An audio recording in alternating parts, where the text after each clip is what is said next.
지난번에 나오셨던 때가 무지하게 시장이 어려웠을 때입니다. 그죠? 그날 사실은 주가가 떨어져서 긴급하게 섭외를 드린 건 아니고 오시기로 한 날 주가가 그때 3천 깨졌을 거거든요. 예, 네. 그렇습니다. 겁나게 깨졌을 때 금리 막 오르고 했을 때 금리 오르는 거 소위 페이크다.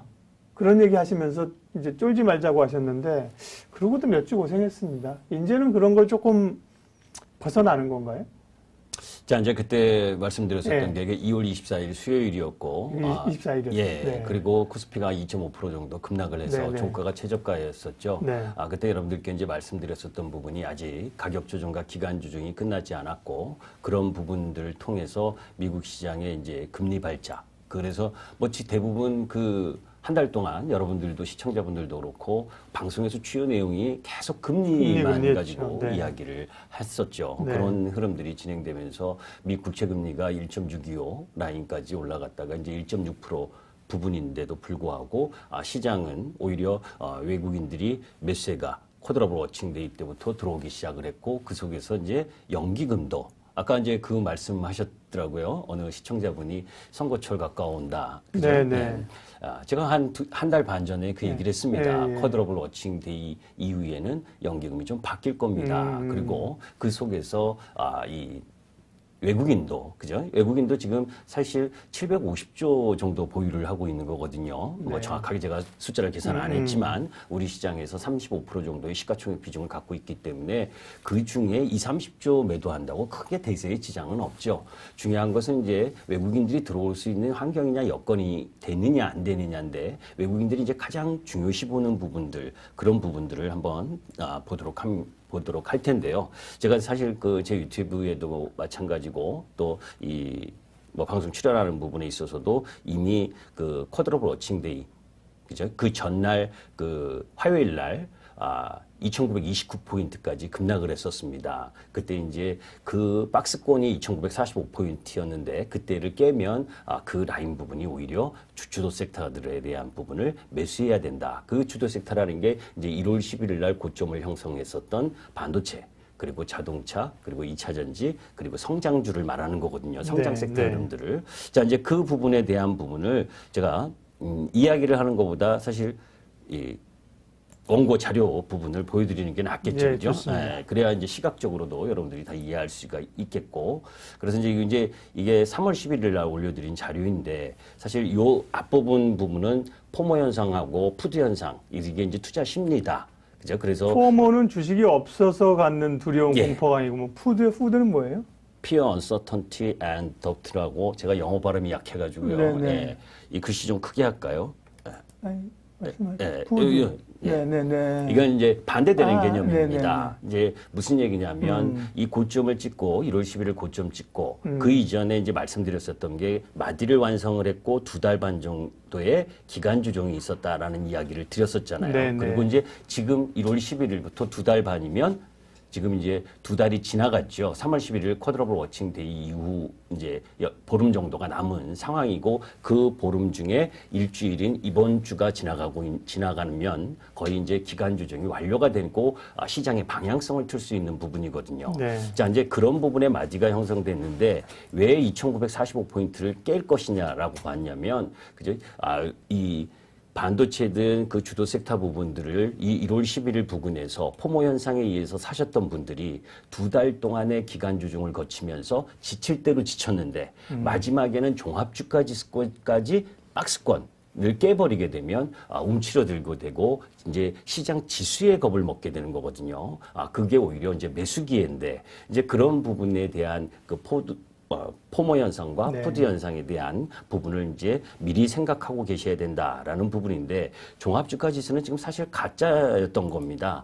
그 섹터 부분이 중요한 부분이었고 그 부분은 이제 지난 시간에 다 이야기를 했었고 자 이제 그러면 이 미국 시장의 나스닥의 일봉 모습이었습니다. 이게 11일 날 올려드린 거니까 그죠? 조금 이제 시차가 있지만 여러분들이 미국 시장에서의 일봉은 두 번의 하락 부분으로 완성을 했거든요. 하락 부분을. 나스닥입니다. 나스닥 모습. 그때 이제 그때가 테슬라가 고점 대비 마이너스 35%가 밀렸었던 그 위치였고, 그래서 이제 이때 이야기했었던 게 이제 파월 연준 의장이 아무 얘기도 안 했다. YCC도 이야기를 안 하고 오퍼레이션 트위스트도 얘기 안 한 부분, 그러면서 국채 금리가 1.6% 이제 터치하던 때에 있었습니다. 이제 그런 부분들 속에서 사실 파월 연준 의장이 저는 이번 FOMC 회의 지금 17, 18일 날 놓여져 있는 부분에서도 이런 이야기는 하지 않아야 되는 겁니다. 만약 한다면 통제 불가능한 인플레이션, 이 기대 인플레이션에 대한 부분이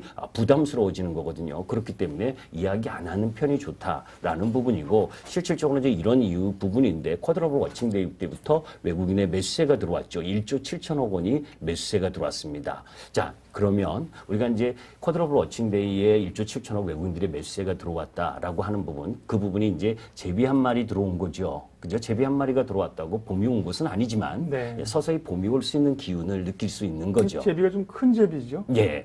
그런데 뭐 그동안 매도했던 거에 비하면 큰 부분은 아니고, 이날도 사실은 연기금이 아침에 매수를 했다가 종가에 매도를 하면서 뭔가 매매 흐름이 좀 바뀔 수 있는 징조를 좀 여기서부터 나타낸 부분입니다. 자, 그러면 중요한 것은 외국인이 왜 복귀를 했느냐라고 하는 부분이죠. 우리 시장에서 수급의 주체를 갖고 있는 부분이 연기금도 계속 매도를 했고, 외국인도 환율에 따라서 매도를 했던 부분이거든요. 자, 이제 그런 부분들 속에서 제가 판단한 부분은 이 가장 중요했었던 부분이 3월 10일 날 미국 국채 입찰 결과가 무난했었고, 그죠? 그러면서 실질적으로 더 급등하는 모습을 보여주지 않은 상황.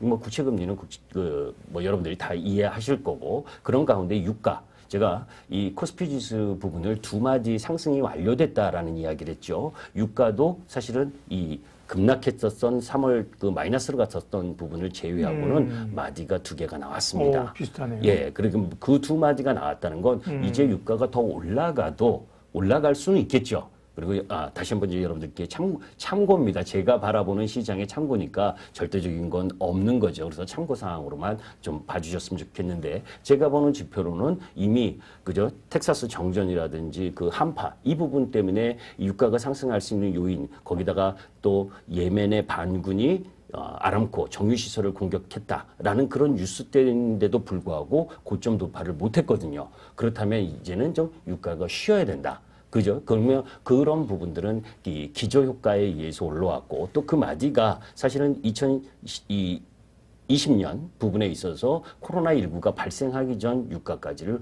회복한 부분이에요. 거의. 그러니까 마디 여기에서는 좀 쉬어야 되는 상황에 전개됐다라고 보는 부분이고, 이게 환율 차트입니다. 환율 차트 역시 쌍바닥 이후에 이게 이 우리나라 원화 환율인데, 쌍바닥 이후에 마디를 두 번 완성하면서 1150원 근처에서 고점을 찍었어요.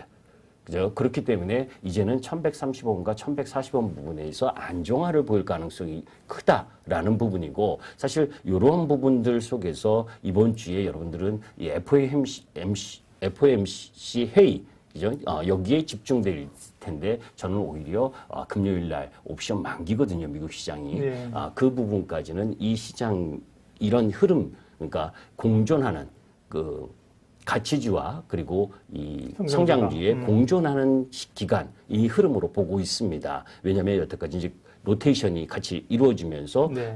보잉이라든지 항공주, 여행 관련주들이 막 올라왔었던 부분, 그것이 이제 성장주들이 가격이 내려오면서 일정 정도 가격 갭을 메꾸는 작업이 일정 정도 진행된 부분이다라고 보시고, 더 중요한 부분은 사실 18일 날 열리는 미국과 중국의 고위급 회담입니다. 그죠? 그래서 바이든 정부 이후에 처음으로 만나는 이 미중 고위급 회담이거든요. 이 속에서 미중 관계의 압박을 계속해서 유지하는 흐름으로 간다라고 한다면 시장은 조금 부담스러워지겠지만, 거기서 조금이라도 일말이라도 해소하는 흐름이 전개가 된다면 시장은 생각보다 센 흐름으로 상승 가능성이 높고, 그 흐름 부분으로 가게 되면 성장주의 이 흐름이 더 강해질 수 있다라는 관점입니다. 그러니까 그 부분까지를 좀 지켜볼 필요가 있고요. 그 속에서 이제 제가 이 부분을 하나, 지난주에 이제 여러분들께 이야기했었던 네. 지표 부분에 있어서 왜 미 국채 금리가 이렇게 중요하냐 있다라는 부분, 그 부분이 이제 이 부분입니다. 사실은 가장 중요한 건 여러 가지 있지만, 그죠? 뭐 로테이션이 진행되고 가격 갭을 메꾸는 부분은 월봉에서의 조정이다라는 부분인데, 사실은 이 S&P 배당 수익률과 관련된 부분이거든요. 이 미 국채 금리가 1.6% 이상 올라가게 되면 사실 이 S&P 배당 수익률이 지금 계속 내려와서 지금 1.5% 내외거든요. 그러면 이 금리가 더 올라가게 되면 이 주식 배당에 대한 매력이 없잖아요. 그 정도로 주식시장에서 자금으로 계속 들어오기보다는 이탈할 가능성에 대한 부담이고, 사실은 그런 가운데에 여러분들 지금 글로벌 시장 중에서 가장 약한 시장이 어느 시장인지 혹시 아십니까? 글로벌 시장 예, 가운데 지금 시장 중화권 아닌가요? 예, 중화권이죠. 중국? 예. 왜 중화권이 약하겠습니까? 그죠? 중화권 지표 엄청나게 좋게 나왔습니다. 네, 그렇죠. 네. 그런데 왜 약할까요? 뭐 여러 가지 이유가 있고, 네. 그런 부분 중에서 특히 홍콩의 지배력 강화, 그죠? 그리고 양회에서 홍콩의 지배력 강화에 대한 선거제 개편 이런 부분들과 갈등을 빚으면서 미국과 중국의 관계 악화가 심해지는 그런 흐름들을 보여준 거거든요. 그럼 그런 상황인데 왜 중국이 더 약하냐? 진짜 이거는 엄청나게 중요한 부분인데, 뭐냐면 미국 금리를 일정 정도 지금 방치하고 있다. 올라가는 금리를. 그래서 잘못하면 중국이 이 따라 금리를 올리지 않으면, 그죠? 기준금리를 올리지 않으면 중국 시장에서 외국인 투자가가 빠져나가게 되잖아요. 그죠? 그렇게 되면 중국의 이 대부분의 그 30% 정도가 국영기업인데, 그 국영기업들은 사실 부실하거든요. 그 중국이 지원을 하고 있지만 뭐 밑빠진 독에 물 붓기 식으로 지원을 하는 부분이기 때문에 거기서 외국인 투자가가 빠져나가게 되면 상당히 어렵다. 이 부분이 지금 미국이 이 금리를 가지고 이 중국을 압박하는 흐름이기 때문에, 그 압박하는 흐름들 속에서 이제 미중 이 고위급 회담이 중요한 의미를 갖는 부분이고, 그 흐름 속에서 조금이라도 나은 모습을 보여주게 되면, 관계 개선의 흐름을 보여주게 되면 시장은 상당하게 폭발 흐름을 가지고 상승할 건데, 또 거기서 이제 이렇게 안 좋아진다라고 해도 우리 시장 자체는 그렇게 크게 밀릴 부분이 아니다. 왜냐하면 우리나라는 포함되지 않았습니다.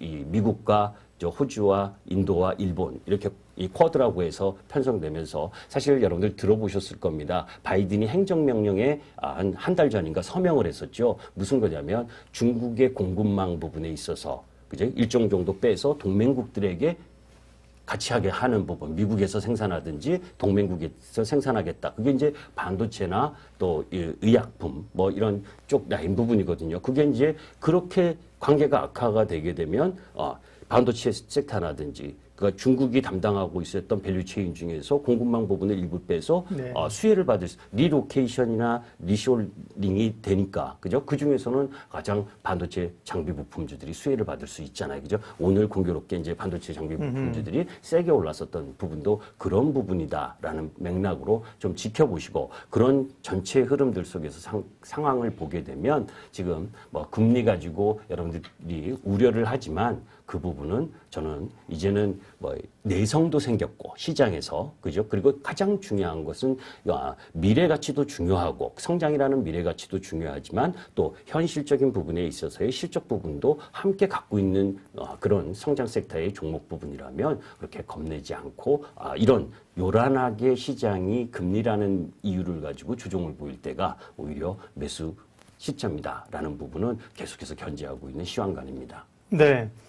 김기수 대표님 함께하고 있습니다. 유튜브 김기수 주식 더 스토리 운영자이시고요. 예, 승리투자 김기수 대표님. 뭐 숫자들을 머리에다 기억하고 계셔서 저는 그러니까 한 2, 3주 전에 뵌 것 같은데 뭐 2월 며칠이라고 기억하고 계셔서, 그날 사실 어려울 때요. 뭐 금리 때문에 쫄 필요 없고 오히려 조금 더 밀려주면 이제 살 자리다, 그렇게 얘기를 하셨고 그때 굉장히 많이 도움이 됐고요. 자, 그럼 정리 좀 해보겠습니다. 그럼 지금 말씀하신 거를 좀 쉽게 또 우리 방송 보시는 분들의 입장에서, 그러면 지수는 어쨌든 간에 하단은 이번에 어느 정도 좀 잡았다? 네, 그렇게 봐도 됩니까? 네. 네. 다만 위로 올라갈 것도 예를 들면 전고점을 뚫고 가기에는 좀 새로운 에너지나 여력은 부족하다? 저는 이제 기본적으로 네. 이 3,000포인트를 하향할 이유는 전혀 없다고 네, 생각합니다. 왜냐하면 우리 시장에 있어서 뭐 오늘 2차 전지가 이 네네. 예, 많이 폭스바겐 했겠죠. 때문에 약세를 보이긴 했어도 글로벌 시장에서 차지하고 있는 캐파가 있고 또 이 반도체라든지 그리고 또 이 자동차 그죠? 내연기관에서는 오르기밖에 못했지만 이 전기차 쪽에서는 잘하면 2등도 가능할 수 있는 흐름들을 가지고 있고 또 화학 업종 부분에서 보게 되면 엄청난 이익 실적을 그렇죠. 갖고 가고 네. 있잖아요, 그죠? 그런 가운데에서 지금은 이 단기 시세가 급등했었던 바이오 쪽이 약세를 보이곤 있지만 이런 BBIG 쪽 섹터의 이 순익 흐름들 이런 흐름들을 보게 되면 3,000포인트가 비정상 부분의 시세는 아니거든요. 네. 다만 이제 1월 달에 너무 빨리 올라왔었던 부분에 대한 부분 그리고 이거는 이제 도표를 하나 보면서 이야기를 하는 게 좋습니다. 나을 텐데 이 부분입니다. 사상 최대 이익을 경신하는 코스피 부분입니다. 여기 이제 대신증권 자료 작년 연말의 자료인데 네. 사실 2020년 부분에 있어서 영업이익이 126조 정도 예상을 했었는데 2021년에는 175조. 그죠? 증권사 리포트는 조금 과하게 부풀린 부분은 염두에 두고 봐야 됩니다. 어떤 종목에 대한 리포트도 마찬가지고. 그러니까 그래도 실질적으로 이런 경제 성장, 경제가 회복되는 국면에서 중국과 인도와 우리나라 그리고 미국 이런 부분들이 가장 빠르게 회복하는 국면 부분에 영업이익이 증가를 한다면 우리나라 실질적으로 이렇게 아주 단순하게 계산하시면 돼요. 100조 정도가 2,000포인트 정도였습니다. 네. 그러면 175조 정도라고 그러면 2, 7, 14, 2는 3,400포인트 정도 되는 거죠. 그죠?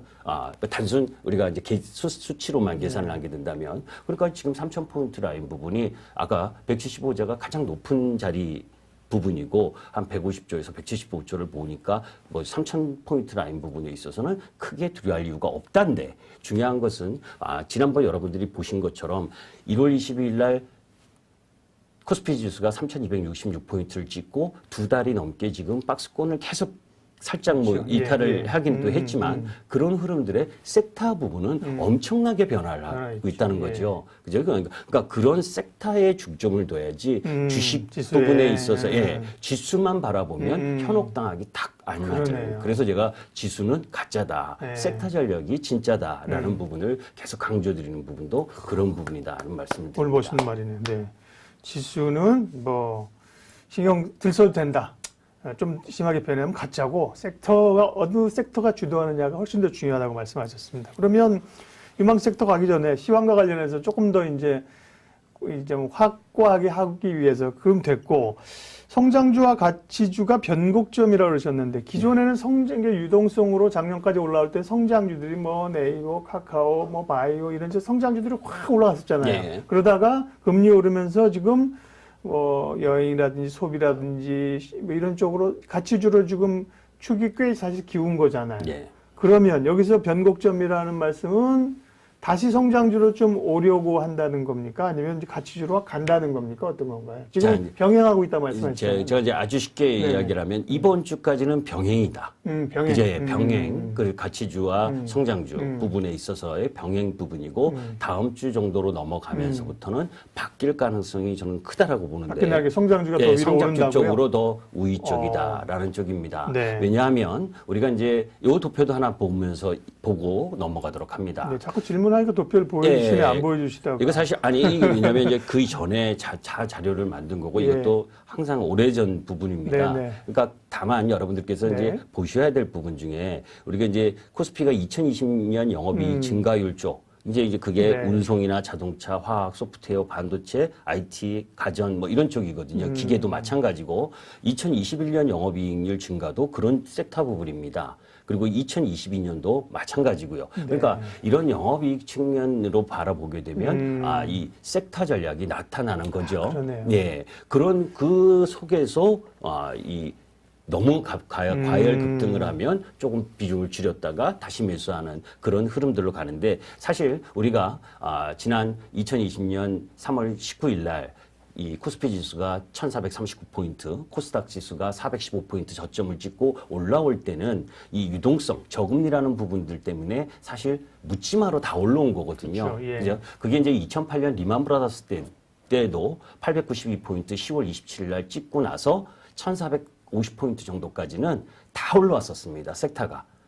그런데 1445포인트에서 1800까지는 몇 업종, 그리고 1800에서 2000까지 부분에 있어서는 7개 종목만 DBIG. 예, 그죠? 그때 이제 칠공주라고 하는. 주도주가 어쨌든 있어야 시장을 끌고 가는 예, 거잖아요. 그렇습니다. 이제 예. 주도 섹터 부분의 네. 흐름들을 갖고 가는 거죠. 그러면 여러분들이 이제 제가 이제 이렇게 반문을 합니다. 네. 어떤 부분이냐면 이제 유가도 올 만큼 왔다. 2019년 수준까지 올 만큼 왔고 그런 가운데에서 여행 미국 시장에서 뭐 보잉이 난리치고 네, 뭐 아메리칸 에어라인 뭐 해서 막 사실 걔네들 이렇게 일본 차트 보면요. 이제 코로나19 수준 아직 못 미쳤습니다. 그렇게 요란하게 올라도요.